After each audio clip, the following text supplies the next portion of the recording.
I'm seeing videos trending about the Indian Child Welfare Act. The Supreme Court heard arguments on it on November 9th, 2022. If you're looking to be informed on this case, there's an article I recommend. This one by Mother Jones. I linked it on my Instagram and YouTube. At the center of the current case are the Brackeens, a white Texas couple hoping to adopt a 4-year-old girl from a Navajo family.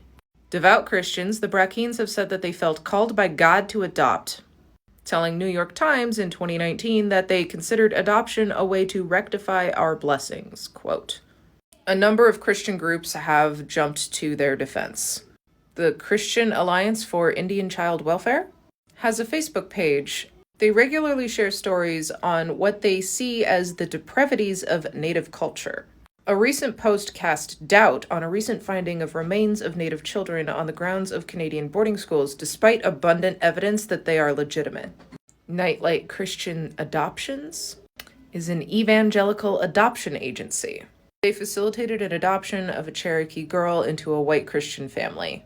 In a current brochure of its faith-based mission, Nightlight says adoption is one of the most effective ways to make disciples of all nations. Naomi Schaefer Riley, a fellow of the libertarian think tank American Enterprise Institute, and author of 2016 book The New Trail of Tears: How Washington is Destroying American Indians.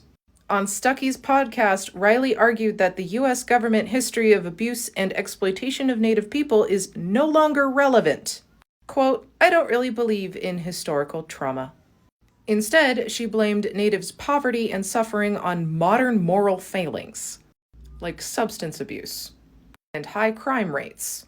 Quote, maybe it has nothing to do with the fact that your grandfather was forced to go to a boarding school by the American government, she claims. What left-wing activists really hope to achieve is an Indian Child Welfare Act for Black children. Those are the groups that are pushing to overturn ICWA, and their lawyers are representing them pro bono. The law group is Gibson Dunn, who have a knack for ending up on cases that challenge tribal sovereignty, where they consistently further their oil company client interests.